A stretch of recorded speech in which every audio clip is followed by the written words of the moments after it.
A gente vai seguir falando sobre reforma da Previdência. Agora está conosco, gentilmente nos atendendo, o presidente da Câmara dos Deputados, Rodrigo Maia. Como vai, presidente? Bom dia. Prazer ouvi-lo aqui na Jovem Pan. Bom dia.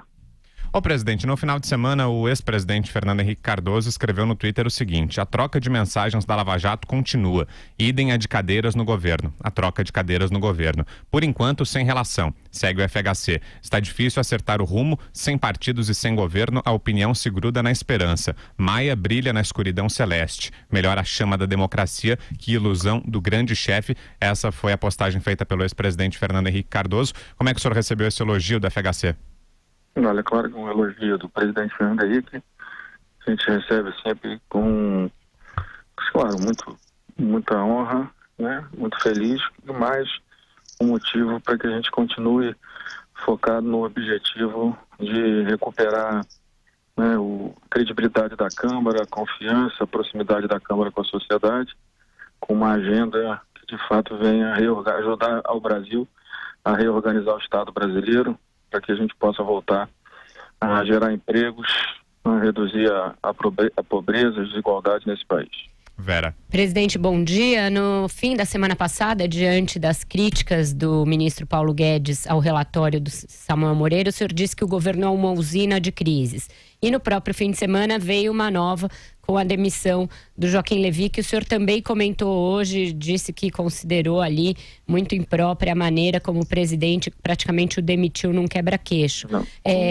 O senhor acha que isso vai ter influência sobre a votação da reforma, ou é possível acreditar que a tal blindagem que os congressistas vêm tentando fazer em torno desse tema vai de fato prosperar?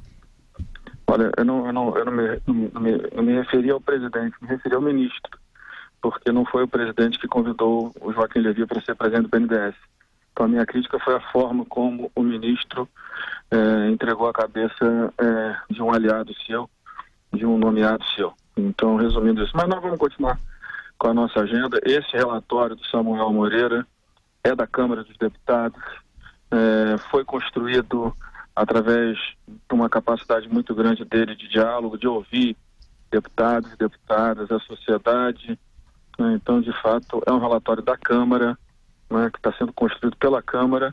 Isso, inclusive, facilita muito o nosso trabalho de agregação de forças no plenário da Câmara. Agora, presidente Rodrigo Maia, Denise quem está falando, como é que o senhor viu especificamente as críticas do ministro em relação à alteração do texto no que se refere à flexibilização aí na transição? Ele fala em lobby dos servidores legislativos, ele criticou também aumento de tributação. O senhor vê alguma condição de mudança ainda nesses pontos antes da votação na Câmara? Olha, Denise, eu tenho uma admiração tão grande pelo ministro Paulo Guedes que eu não posso, até agora não consigo acreditar no que ele falou na sexta-feira, né? Porque eu vou te explicar de forma muito simples. Nós temos hoje duas transições, uma proposta pelo relator e pela Câmara dos Deputados. O servidor que faltam 2 anos para se aposentar, ele vai precisar se aposentar em 4 anos, e com uma trava de 60 anos de idade mínima, tá? A proposta que o ministro Paulo Guedes assinou das Forças Armadas, se estiver faltando 2 anos no servidor das Forças Armadas, ele só precisa contribuir mais 17% e não ter idade mínima. Quer dizer, pode ser bem abaixo de 60 anos.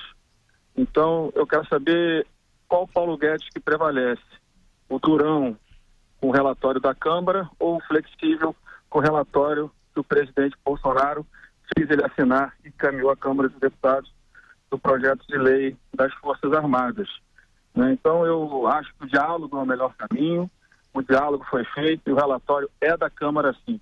Nós vamos aprovar um relatório da Câmara dos Deputados, porque isso nos dá força para atrair outros segmentos da Câmara dos Deputados para ter uma boa votação. E enquanto o ministro não me explicar por que a transição da Câmara, que é 5 vezes mais dura que a da polícia, das Forças Armadas, é ruim, que aquele assinou, né, por determinação do presidente, é boa, né, não é flexível, aí depois eu vou discutir o assunto da transição, mas tenho certeza que nós fizemos o melhor trabalho, nós fizemos aquilo que foi possível para se aprovar a reforma. O que nós estamos garantindo até esse momento, espero que vá até o final, do plenário é um resultado espetacular, porque além dos 860 milhões de economia, a gente não pode esquecer os 200 milhões de economia que nós já garantimos para a Previdência com a aprovação da medida provisória 871, a 871, a medida provisória do pente fino do INSS.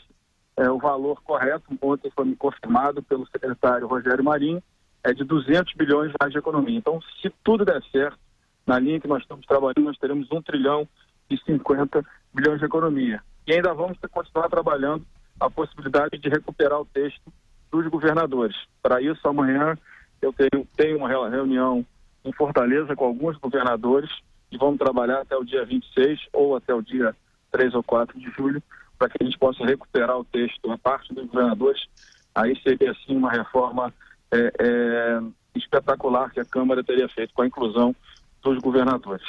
Estamos ouvindo o presidente da Câmara, deputado Rodrigo Maia. Agora mais uma pergunta, Josias de Souza. Vai lá, Josias. Presidente Rodrigo Maia, o senhor vinha mantendo com o ministro Paulo Guedes a melhor das relações. Uma coisa que me chamou a atenção é que no dia que o ministro deu essa declaração dizendo que a Câmara tinha abortado o projeto da nova Previdência, numa entrevista aqui conosco na Jovem Pan, o secretário Rogério Marinho, ele disse que tinha considerado bom o projeto, estava bem, que 913 bilhões era um valor razoável, que se aproximava muito de 1 trilhão.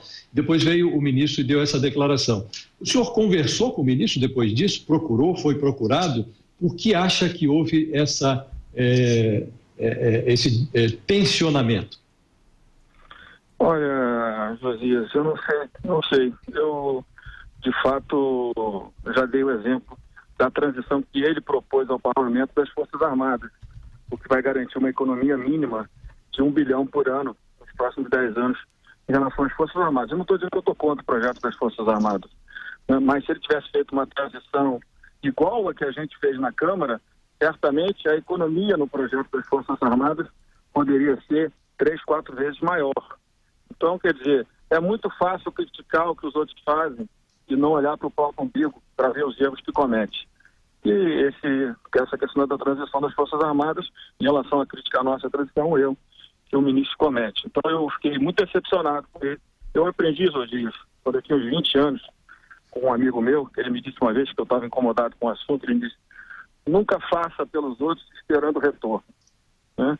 É por isso que eu estou muito tranquilo e continuo na minha linha, com o meu objetivo muito claro de aprovar a Previdência, aprovar a reforma tributária, que hoje eu vou mandar já o pedido para que os líderes indiquem os nomes para que na quinta-feira 27, a gente, após a aprovação da PEC da Previdência na comissão especial, a gente possa começar o trabalho da reforma tributária já no dia 27. A Câmara vai continuar trabalhando, não vai ficar olhando para essa usina de crise que se tornou, infelizmente, também o Ministério da Economia. Uma dúvida que eu tenho, presidente, é que numa entrevista para nós hoje aqui no Jornal da Manhã, o ex-ministro Mailson da Nóbrega revelou algo que cresce no mercado, uma desconfiança muito grande em relação a esse valor que os senhores dizem que será feito em economia no projeto de 913 bilhões, com a possibilidade de subir acima de 1 trilhão.